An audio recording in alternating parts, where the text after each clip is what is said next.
हमारे देश के लोगों को समझ पाना ना असंभव हो चुका है।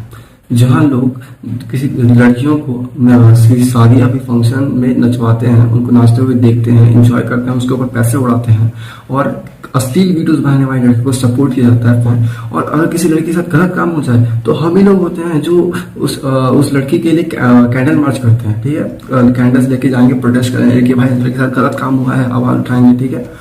और उन्हीं लड़कों में से जो लोग उस लड़की के लिए आवाज उठाया है, कैंडल मार्च, कैंडल लेके एकदम चले हैं, एकदम चौड़ में कि हाँ भाई लड़की के साथ गलत काम हुआ है, हम आवाज उठाए, उन्हीं लड़कों में से वो एक ऐसा दरिंदा निकल के आता है जो एक दूसरे घर की बेटी के साथ गलत काम कर देता है। ऐसा ही केस होता है पटना में। क्या होता है कि एक 16 साल की बच्ची, वो क्या होता है कि वो नीट की तैयारी कर रही होती है पटना में, ठीक है।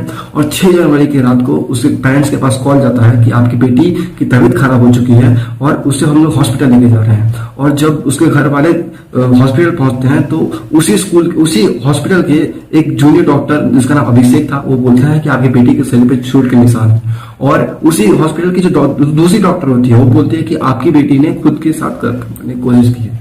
और फिर क्या होता है कि अब उनके परिवार वालों को ना 6 दिन तक घुमाया जाता है। उसकी बेटी को बोला जाता है कि आपकी बेटी का तबीयत खराब है, तो लोग एक हॉस्पिटल से दूसरे हॉस्पिटल लेके जाते हैं और फिर 6 दिन तक उस लड़के के पेरेंट्स को घुमाया जाता है। उसके बाद फाइनली उस लड़की की हो जाती है।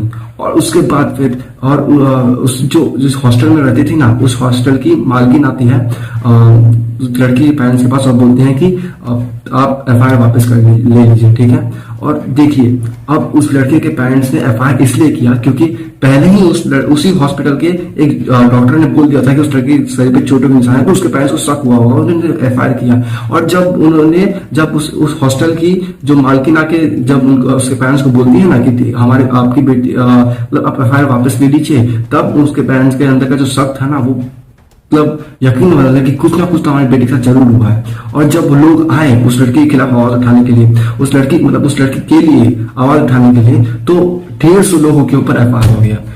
जरूर कुछ ना जो भी हुआ है ना भाई, किसी ने भी कुछ ना भी किया है ना, वो जरूर ना कोई अमीर बाप का बेटा हुआ। एक ऐसा ही केस हुआ था ना कि किसी अमीर बाप के बेटे ने शायद से किसी को गाड़ी से उड़ा दिया था और फिर वीडियोस रिकॉर्ड हुए, मतलब प्रॉपर्ली भी गए कि उसी ने किया है। तो पुलिस वालों को भी पता है, लेकिन उसके बावजूद उसका कुछ नहीं हो पाया। क्यों? क्योंकि वो पैसा वाला है, ठीक है। हमारे यहाँ पे ना जो आम जनता है ना, उनके बारे में घंटा भी कोई नहीं सोचता है। सोचेगा कौन? सोचते किसके बारे में जानते हैं? जिसका जेब भरा हुआ हो, ठीक है। और आप लोग जनता है, ठीक है। अब आप लोग के हाथ में है कि आप क्या करेंगे। आपको क्या लगता है